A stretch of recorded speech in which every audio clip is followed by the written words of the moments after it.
Hello，宝子们，今天已经是人工喂养的第7天了，时间过得真快啊！感觉老二的生命体重越来越稳定了。现在每天晚上就喂这一顿，就是等到凌晨2点左右的时候去喂。然后最近给他相中了这个奶瓶，太可爱了，给他下单了，又给他买了那个地垫和宠物的围栏。吃过之后，他就跑去睡觉了。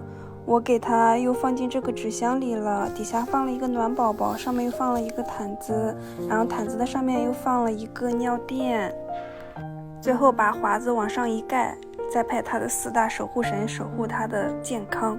这是早上6点48的时候，老大就来喊我了，我平板在外面没拿进来。每天早上都是如此，我根本就不需要定闹钟，家人们。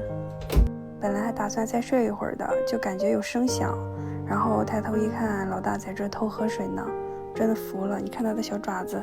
然后我就给他起来喂奶了。现在喂奶我是每次给他7.5毫升了，比原来多了2.5毫升。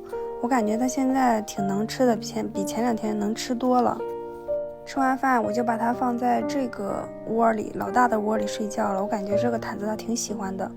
老大也在我枕头旁边，也在那儿睡着，就是走哪跟哪。然后把被子给他包裹好，怕他偷偷跑出来。老大每次想玩逗猫棒的时候，都会把他的玩具叼到我的脚边，让我陪他玩。都说老大看起来像清华大学生，你们说的一点都没有错。看起来反正就差把傻子2个字写在头顶上了。我今天是从凌晨2点多，然后一直喂到下午4点多左右，一共喂了6次，拉了2次，尿了3次，还算正常吧。我给你们看看它到底有多能藏。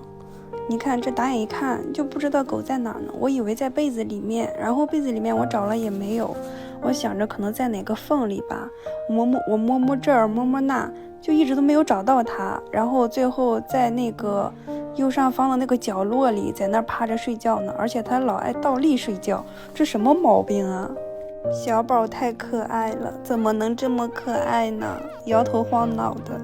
给你们看一下你们云养的娃吃奶的时候是啥样的，可不可爱？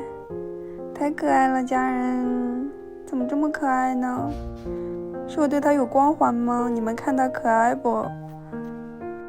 别再说我不给他人工排便啦。这里我想让老大跟老二增进一下感情，老大实在是太怂了，他连这么小的老二都害怕，就我放在他跟前，他根本就不敢碰他。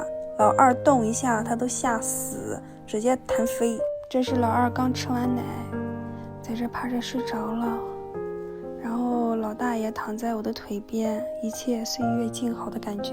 我就是把老二放到他面前，他就只敢凑近来闻一闻，现在根本就不敢碰他，以前真是我高看他了，真是个怂货。老大今天的体重比昨天上升了4克，昨天是98克，下期见。